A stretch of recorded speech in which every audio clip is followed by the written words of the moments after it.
سامعین السلام علیکم۔ آج ہم بات کریں گے پوسٹ نیزل ڈرپ کے بارے میں، جس کو ہم کیرا گرنا بھی کہتے ہیں۔ لیکن اس سے پہلے میں یہ ایک لطیفہ سنانا چاہتا ہوں آپ کو کہ علی روتا ہوا گھر آیا اور ماں نے پوچھا کہ علی بیٹا کیا ہوا ہے؟ اس نے کہا کہ سر نے مجھے مارا ہے، ماسٹر صاحب نے مجھے مارا ہے۔ وہ ماسٹر صاحب کی کرسی پہ روشنائی گری تھی، تو میں نے سوچا کہ اس سے ماسٹر صاحب کے کپڑے نہ خراب ہو جائیں، تو میں نے وہ کرسی کھینچ دی، تو انہوں نے مجھے مارا۔ اب ہم بات کرتے ہیں کیرا گرنے کی۔ اگر آپ کو کیرا گرنے کا جو مسئلہ ہے، اس میں یہ کیا ہوتا ہے کیرا گرنے میں کہ بار بار تھروٹ میں، گلے میں خراش ہوتی ہے، اور ایسے لگتا ہے جیسے کہ گلے میں کوئی تھک یا سٹف آ رہا ہے، کچھ چیز آ رہی ہے، اور ایسا لگتا ہے جیسے کوئی ریشہ پیچھے سے گر رہا ہے، آواز اس سے ہو جاتی ہے۔ اور اس کے ساتھ ساتھ جو کھانسی ہوتی ہے، گلا خراب ہوتا ہے، اور اس کے بعد منہ کا ذائقہ خراب ہوتا ہے، دل خراب ہوتا ہے، اور کئیوں کو صبح کے ٹائم پراپر الٹیاں بھی آنی شروع ہو جاتی ہیں، اور کبھی اس کا جو سانس ہے بیڈ بریتھ ہوتا ہے، اور اس کے ساتھ نوز میں کیا آتا ہے، نوز بلاک ہو جاتا ہے، نوز سے رنی نوز ہوتا ہے، اور کبھی کبھی سانس لینے میں بھی مسئلہ ہو جاتا ہے۔ اگر آپ کو یہ پرابلم ہے تو اس کا مطلب ہے کہ آپ کو جو کیرا گرنے کا مسئلہ ہے۔ کیرا گرنے کے لیے ایک چیز بہت ہی ضروری میں کہنا چاہتا ہوں کہ اگر آپ کو کیرا گرنے کا مسئلہ ہے تو آپ نے 3 قسم کی اینٹی بائیوٹک ہرگز استعمال نہیں کرنی۔ یہ میں آپ کو بعد میں جا کے بتاؤں گا کہ وہ یہ کیوں اس کی وجہ ہے۔ اور اسی طرح ایک جو نوز میں ڈالنے والا ڈراپس ہے، وہ بھی آپ نے استعمال نہیں کرنا۔ کیوں کرنا ہے، کیسے کرنا ہے، کتنے دن کرنا ہے، وہ میں ویڈیو کے آخر میں بتاؤں گا۔ یہ ایک بہت ہی معلوماتی ویڈیو ہوگا آپ کے لیے، معلوماتی ہونے والا ہے ویڈیو، اور یہ خاص طور پہ جو ڈاکٹر حضرات ہیں، جو میڈیکل اسٹوڈنٹ ہیں، اور وہ جو ڈاکٹر جو اپنا نالج گین کرنا چاہتے ہیں، تو ان کے لیے یہ ویڈیو بہت اچھا ہے۔ آخر تک دیکھیں، آپ کو پتہ چل جائے گا کہ میں نے کیوں کہا کہ اینٹی بائیوٹک نہیں استعمال کرنی، اور خاص طور پہ 3 قسم کی اینٹی بائیوٹک تو بالکل استعمال نہیں کرنی، اگر کرنی ہے تو کون سی کرنی ہے۔ اور اس کے ساتھ ساتھ آپ نے جو نیزل ڈراپس ہیں، جس کو کہتے ہیں زائنوسین، وہ بالکل نہیں استعمال کرنے۔ اگر کرنے ہیں تو کتنی دیر کرنے ہیں۔ تو آئیے ہم بات کرتے ہیں کہ جو پوسٹ نیزل ڈرپ کس لیے ہوتی ہے۔ پوسٹ نیزل ڈرپ ہوتی ہے اگر آپ کو بیکٹیریل انفیکشن ہے۔ جی، جب بیکٹیریل انفیکشن ہوتا ہے اینٹی بائیوٹک آپ کو لینی پڑے گی۔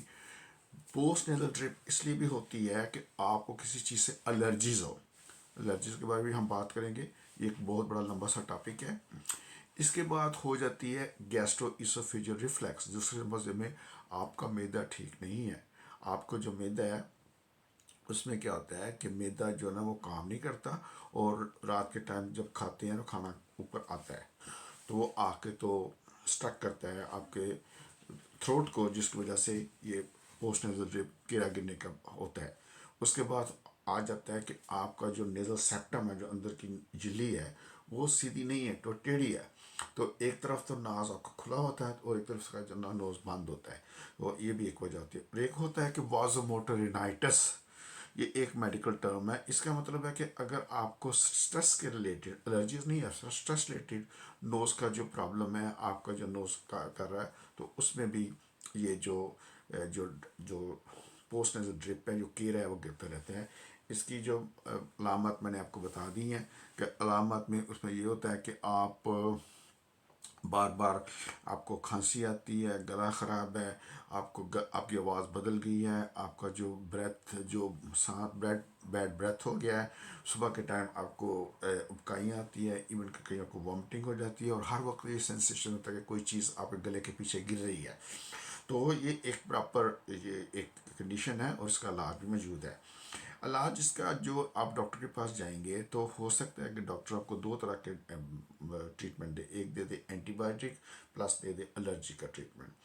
اب اینٹی بائیوٹک میں کہتا ہوں کہ 3 طرح کی اینٹی بائیوٹک بالکل استعمال کرنی۔ ایک ہے لیوو فلوکسوسلین، ایک ہے موکسی فلوکسوسلین، اور ایک ہے ازیتھرومائسین۔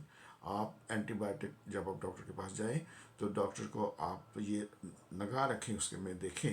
کہ جو اینٹی بائیوٹک ہے وہ جو ہے وہ یہ تو نہیں لکھی ہوئی، کیونکہ یہ جو اینٹی بائیوٹک ہے خاص طور پہ لیوفلاکسوسلین اور موکسیفلاکسوسلین، میں نے جب پاکستان میں کام کیا، آج کل میں انگلینڈ میں آیا ہوں، جب میں پاکستان میں کام کرتا تھا تو میں نے دیکھا تھا کہ بڑے بڑے پروفیسر یہ جو دوائی ہے جو جو اگر کوئی ریسپریٹری ٹریک کی انفیکشن ہے تو اس میں لکھتی ہیں، خدا را ان پروفیسروں سے میری التجا ہے کہ وہ یہ اینٹی بائیوٹک لکھنا بند کر دیں، اور جو کم نالج والے میرے جیسے ڈاکٹر ہیں، جی پی ہیں، یا جو ہمارے جو دوسرے جن کو لوگ ہم کویک کہتے ہیں، لیکن میں کہتا ہوں کہ وہ کویک ہماری بہت زیادہ خدمت کر رہے ہیں، اگر وہ ہمارے جو خیر یہ ایک علیحدہ ایشو ہے، میں اس کا ذرا ڈسکس نہیں کرنا چاہتا، تو میں نہ ان کو یہ کہ ان کو کوئی ان کے خلاف بولنا چاہتا ہوں اور نہ ان کی حمایت میں بولنا چاہتا ہوں، اس کے بارے میں میری جو آرگومنٹس ہیں وہ دونوں ہیں۔ تو اب ہم بات کریں گے کہ یہ جو ہے کہ اینٹی بائیوٹک جو ہے یہ اس لیے نہیں استعمال کرنی کیونکہ یہ اینٹی بائیوٹک جو ہے یہ بڑے ملکوں میں ٹھیک ہے، جیسے انگلینڈ میں ہو گیا، امریکہ میں ہو گیا، کیونکہ وہاں پہ ٹی بی نہیں ہے، ہمارے ہاں ٹی بی انڈیمک ہے، یعنی کہ ٹی بی ہے، تو یہ جو جب T B resistant T B ہو جائے تو جو موکسیفلاکسوسلین اور لیوفلاکسوسلین جو میڈیکیشن ہے یہ T B resistant T be کے لیے ہے۔ اگر خود دیکھیں، اگر ایک بندہ ہے جس کو آلریڈی ایک ٹی بی کی فرسٹ لائن ڈرگ کام نہیں کر رہی اور اس کی سیکنڈ لائن سے بھی ریزسٹنٹ ہو جائے اتنی زیادہ استعمال کروا کے، اور مجھے پتہ ہے کہ جب میرے میڈیکل ریپ آتے تھے تو میں کہتا تھا خدا را یہ جو میڈیسن ہے یہ ختم ہونی چاہیے پاکستان سے، لیوفلاکسوسلین اور موکسیفلاکسوسلین یہ ختم ہونی چاہیے۔ پلس اگر آپ کا تیسری اینٹی بائیوٹک یہ ہے کہ ازیتھرومائسین، اگر کوئی ازیتھرومائسین ہم نے اس لیے نہیں دیتی کیونکہ ہم نے اس وقت استعمال کرتے ہیں جب کسی کو ریزسٹنٹ ٹائیفائڈ ہو جائے، تو یہ میں نے بھی ابھی دیکھا ہے کہ بڑے بڑے جو پروفیسر ہیں جب ان کے جو پرسکرپشن آتے تھے میرے پاس تو میں دیکھتا تھا اس میں زیتھرومائسین لکھی ہوتی تھی، موکسیفلاکسوسلین بھی لکھی ہوتی تھی، لیوفلاکسوسلین بھی لکھی ہوتی، اور کبھی کبھی سپروفلاکسین، پلیز سپروفلاکسین نہیں لیں، اگر کوئی آپ نے اینٹی بائیوٹک استعمال کرنی ہے اور موکسوسلین لے لیں، پینسلین لے لیں، اور یا سیفسٹورین لے لیں، یا جو اور جو میڈیکیشن ہے جیسے کہ ایریتھرومائسین ہے، کلیتھرومائسین ہے، یہ میڈیکیشن آپ لے سکتے ہیں، لیکن وہ میڈیکیشن نہیں آپ نے لینی۔ اور دوسرے میں نے کہا تھا کہ زین اگر آپ کی طبیعت اس قسم کی ہے کہ جو کیڑا اس طرح گرتا ہے آپ کا نوز بلاک ہو جاتا ہے، رات کو آپ کو نیند نہیں آتی، مسئلہ ہو جاتا ہے، صبح کام پہ نہیں جا سکتے، سو نہیں سکتے کہ ایگزام آ رہے ہیں، تو آپ زائنوسین جو نیزل ڈراپس ہیں وہ کیا کہتے ہیں، وہ کنجیشن جو نیزل میں اس کو کم کرتے ہیں، اصل میں جو بلڈ ویسلز ہوتی ہیں ہماری نوز کی ان کو کنسٹرکٹ کر دیتے ہیں تو ایئر وے کھل جاتے ہیں، وہ آپ استعمال کر سکتے ہیں، لیکن آپ نے 5 دن سے زیادہ استعمال نہیں کرنا، کیونکہ 5 دن کے بعد اس کی ڈپینڈنس، اس کی جو ہمارا نوز کی جو سسٹم ہے اس پہ ڈپینڈنٹ ہو جاتا ہے، تو جب تک وہ ڈراپس نہیں استعمال کریں گے آپ کا نوز نہیں کھلے گا، تو یہ ایک اچھی چیز نہیں ہے۔ اس سے جان چھڑانی ہوئی تو آپ مجھ سے رابطہ کریں، میں آپ کو بتا سکتا ہوں کیسے اس سے جان چھڑا سکتے ہیں، لیکن اگر آپ نے استعمال کرنا ہے تو 5 دن سے زیادہ استعمال نہیں کرنا۔ اب اس میں یہ ہے کہ آپ نے اینٹی بائیوٹک کھانی ہے اگر جو آپ کو سمٹم ہے اس طرح کی، جیسے کہ جو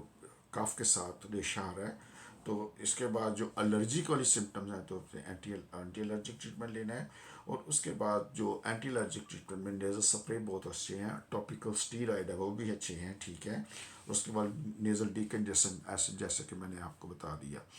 تو اب ہم چونکہ یہ ہم نے بات کی ہے پوسٹ نیزل ڈرپ کی، اب اگلے ویڈیو میں ہم بات کریں گے کہ جو الرجک رینائٹس ہوتا ہے جس کو ہے فیور کہتے ہیں، اس کی کیا وجہ، کیا اس کے بارے میں ایک مکمل میں ویڈیو بنائے گا جو کہ صرف نہ صرف عام عوام کے لیے بہترین ہوگا، بلکہ وہ جو ڈاکٹر حضرات ہیں، میڈیکل اسٹوڈنٹس ہیں، اور جو میڈیکل پروفیشن سے ریلیٹڈ جتنے بھی لوگ ہیں ان کے لیے ہیلپ فل ہوگا، اور خاص طور پہ وہ لوگ جو فیملی میڈیسن کا کورس کر رہے ہیں۔ اب میں بات کروں گا آج کے جنرل پبلک کے بارے میں کہ خدا رہا اگر آپ اسموکنگ کرتے ہیں تو اسموکنگ چھوڑ دیں، اگر آپ کو ایکسرسائز کرنے کی عادت نہیں ہے تو ایکسرسائز کریں، اگر آپ کا وزن بہت زیادہ ہے تو آپ وزن کم کرنے کی کوشش کریں۔ آج کل رمضان ہے تو اس میں بہت اچھا چانس ہے کہ آپ کو یہ اس دوران رمضان کے دوران اگر روزے رکھ رہے ہیں تو آپ کو عادت پڑ سکتی ہے کم کھانے کی، وزن کم کرنے کی، اور جو اس کے بعد مینٹین کرنے کی۔ سائنس کا یہ اصول ہے کہ اگر کوئی بھی بندہ کوئی بھی کام 21 دن تک کرے تو 22ویں دن اس کو اس کی عادت پڑ جاتی ہے، اس کے لیے اسٹرگل نہیں کرنی پڑتی۔ جو ہمارے محلے کے جو لوگ ہیں جو ڈرگ بیچتے ہیں، یا وہ جو تمباکو والا پان بیچتے ہیں، یہ فارمولہ وہ بڑی اچھی طرح جانتے ہیں۔ وہ محلے کے بچوں کو پان جو نا فری دیتے ہیں تمباکو والا، جو اس میں نشہ ڈال کے 21 دن، 22ویں دن ان کو کہتے ہیں کہ نہیں آپ خود پیسے لے کر آؤ۔ تو یہ بات میں نہیں کہنا چاہتا ہوں۔ دوسری بات میں یہ کہنا چاہتا ہوں کہ اگر آپ ٹوائلٹ سے جب واپس آتے ہیں تو آپ خوب اچھی طرح ہاتھ دھوئیں۔ بچوں کو جو بار بار انفیکشن ہوتی ہے ان کے بھی ہاتھ دھلایا کریں، اور خاص طور پہ جو بچے ہیں جن کی عمر 5 سال سے کم ہے، ان کو WHO نے کہا ہے کہ اگر ان کو پیٹ میں کیڑے ہیں تو ان کو ختم کرنے کے لیے یہ ضروری ہے کہ جو ان کو ڈی ورم کیا جائے۔ اس کے لیے ایک میڈیسن ملتی ہے جو میڈیکل اسٹور سے آپ خرید سکتے ہیں، وہ ایک بوتل اپنے ایک بچے کو دینی ہے ہر 6 مہینے کے بعد، under the age of 5 year. تو آپ ویڈیو سننے کا بہت بہت شکریہ۔ اس طرح کے آپ کو معلومات و ویڈیو ملتے رہیں گے۔ آپ چینل کو سبسکرائب کریں،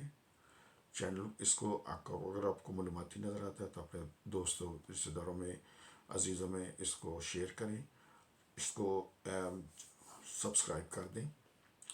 اس کو لائک کر دیں، اور اگر آپ نے کوئی بات پوچھنی ہے تو مجھے کمنٹس میں پوچھ سکتے ہیں۔ ملتے ہیں اگلے ویڈیو میں۔ اللہ حافظ۔